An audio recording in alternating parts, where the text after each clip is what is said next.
mengatakan Yesus lahir 8 hari sebelum Januari. Jadi kalau saudara potong 1 Januari, 31 Desember, 30 Desember, 29, 28, 27, 26, 25. Hari yang ke-8 sebelum 1 Januari itu adalah tanggal 25 Desember. Dan dia mati pada 8 hari sebelum April. Kalau kita potong dari 1 April, maka 8 hari sebelumnya adalah 25 Maret atau 14 Nisan. Saudara-saudara, kenapa kita perlu fakta ini? Karena kadang-kadang melalui YouTube dan sebagainya ada banyak tafsiran-tafsiran yang liar. Oh, Yesus nggak lahir bulan Desember karena Desember banyak salju dan sebagainya. Nggak mungkin gembala menggembalakan domba di waktu malam dan sebagainya. Jadi ditarik-tarik saudara. Ada yang bilang Yesus lahir bulan Oktober. Ada orang yang bilang lahirnya bulan Juli. Mau-maunya dia saudara. Itu berdasarkan tafsiran-tafsiran pemikiran manusia. Kalau ini ada dokumen sejarahnya. Tulisan kuno dari bapak-bapak gereja, tokoh-tokoh yang hidup pada zaman dulu. Satu buku yang lain, The Coptic Didaskalia tahun 189 Masehi, abad kedua Masehi. Yesus menunjukkan bahwa Yesus adalah terang dunia yang lahir di hari Hanukkah 25 Kislev.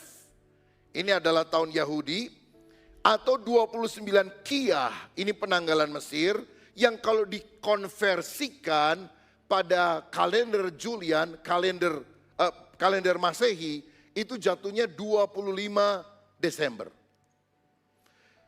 Jadi saudara 25 Desember bukanlah upaya kristenisasi dari perayaan kafir Roma. Malah mungkin sebaliknya orang Roma meniru-niru perayaan kekristenan.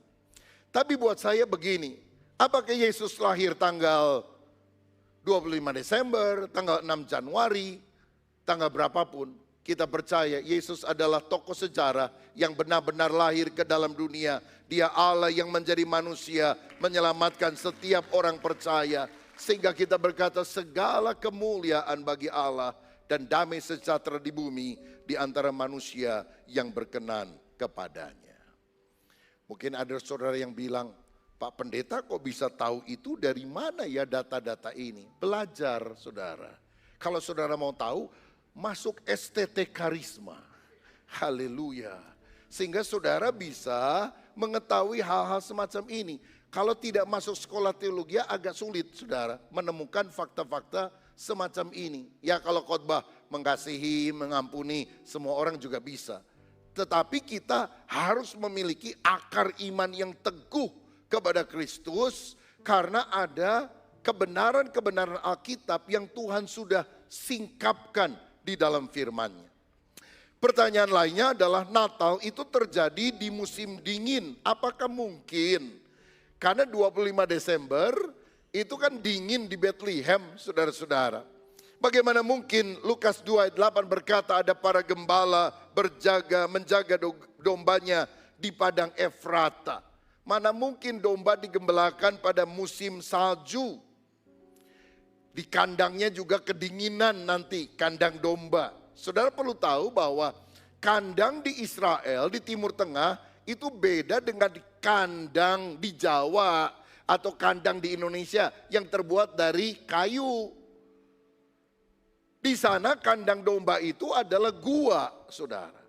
Makanya kalau saudara pernah ke Israel, ke Bethlehem, yang sekarang di bawah otorita Palestina, maka ada gereja kelahiran Yesus namanya Church of Nativity, dan itu adalah gua. Kita mesti masuk ke bawah tanah, ke dalam gua tersebut untuk melihat di mana Yesus dilahirkan. Jadi ini bukan kandang kayu, lalu banyak jerami di sana, tapi ini adalah gua.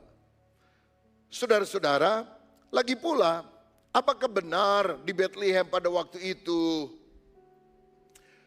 musim yang bersalju? Saya pernah ke Iceland bulan November. 10 derajat di bawah nol, minus 10 derajat Celcius.